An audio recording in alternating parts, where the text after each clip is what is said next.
ప్రజల వైపు చూస్తూనే ఉండండి వారాహి 99 టీవీ ఛానల్. సింహాచల క్షేత్ర పాలకుల ఆలయంలో వైభవంగా ధ్వజస్తంభ పునఃప్రతిష్ఠ శాస్త్రోక్తంగా యంత్రస్థాపన ధ్వజస్తంభ ప్రతిష్ఠ చేసిన ఆలయ ఈవో దంపతులు. ముగిసిన 5 రోజుల ఉత్సవాలు భారీగా తరలివచ్చిన భక్తులు.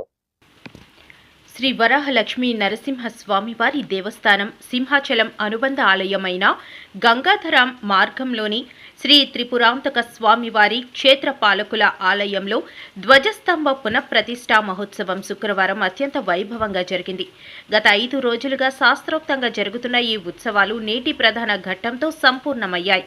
నేడు ఉదయం పునర్వసు నక్షత్ర యుక్త వృషభ లగ్నంలో ఉదయం 11 గంటల 25 నిమిషాలకు అత్యంత శుభముహూర్తాన ఆలయ కార్యనిర్వహణాధికారి శ్రీ జె వెంకటరావు దంపతులు శాస్త్రోక్తంగా యంత్ర స్థాపన మరియు ధ్వజస్తంభ ప్రతిష్టను నిర్వహించారు. అంతకు ముందు ఉదయం 9 గంటల 26 నిమిషాల నుండి విఘ్నేశ్వర పూజ, ఇతర విశేష పూజా కార్యక్రమాలను అర్చక స్వాములు వేద మంత్రాల మధ్య ఘనంగా జరిపించారు. ధ్వజస్తంభ ప్రతిష్ట అనంతరం ఆలయ ఈవో దంపతుల ఆధ్వర్యంలో శాంతి హోమం, పూర్ణాహుతి కార్యక్రమాలు అత్యంత భక్తి శ్రద్ధలతో నిర్వహించబడ్డాయి.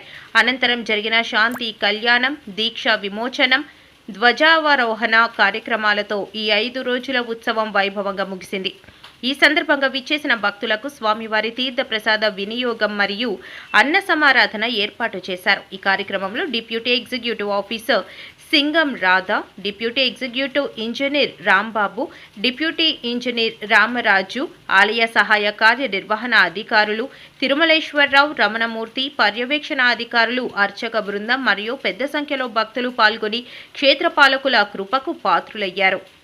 సింహాచలం కొండపై వేయించేసి ఉన్న శ్రీ త్రిపురాంతకేశ్వర స్వామి ఆలయంలో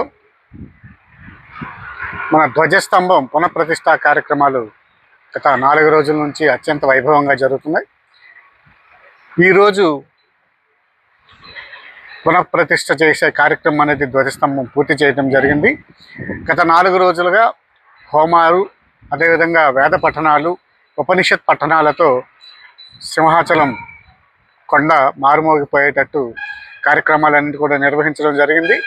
ఆ త్రిపురాంతకేశ్వర స్వామి యొక్క దయ వల్ల ఈరోజు ధ్వజస్తంభ పునఃప్రతిష్టాపన అనేది వేద మంత్రోచ్చారాల మధ్య అత్యంత రంగరంగ వైభవంగా కార్యక్రమాన్ని పూర్తి చేసి స్వామివారి తీర్థప్రసాదాలని భక్తులందరికీ కూడా పంపిణీ చేయడం ద్వారా ఈ కార్యక్రమానికి పూర్తి చేయడం జరిగింది.